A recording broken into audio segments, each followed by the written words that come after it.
ఈ రోజే డౌన్లోడ్ చేయండి, మీ ఫేవరెట్ షోస్ చూడండి. డాక్టర్ గారు, మరి ఈ మధ్య కాలంలో మునగాకు బాగా విపరీతంగా వాడుతున్నారు. మరి మునగాకుతో పచ్చడికి ఆరోగ్యకరంగా రుచికరంగా తయారు చేసుకునే విధానం చూపిద్దామా? పచ్చడి రూపంలో అయితే పోషకాలు ఎక్కువ పోకుండా ఉంటాయన్న.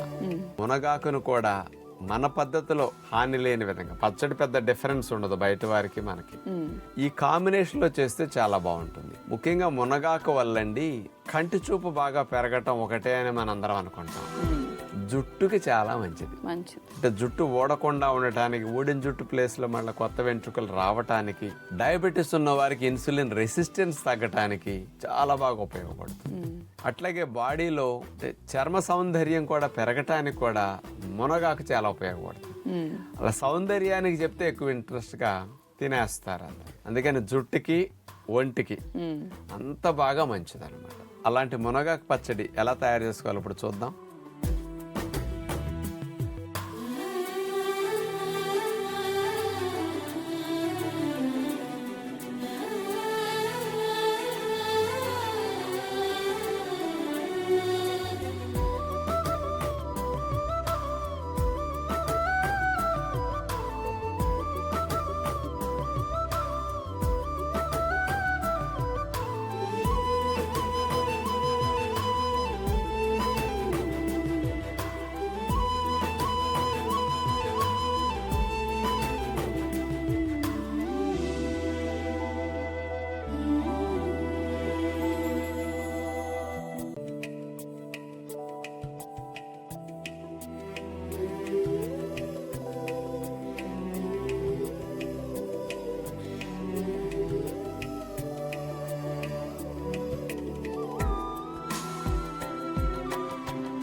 మునగాకు లైట్ గా చేదుగా ఉంటుంది. ఆ చేదు వల్ల ఉప్పు లేని లోటు అస్సలు తెలియదు.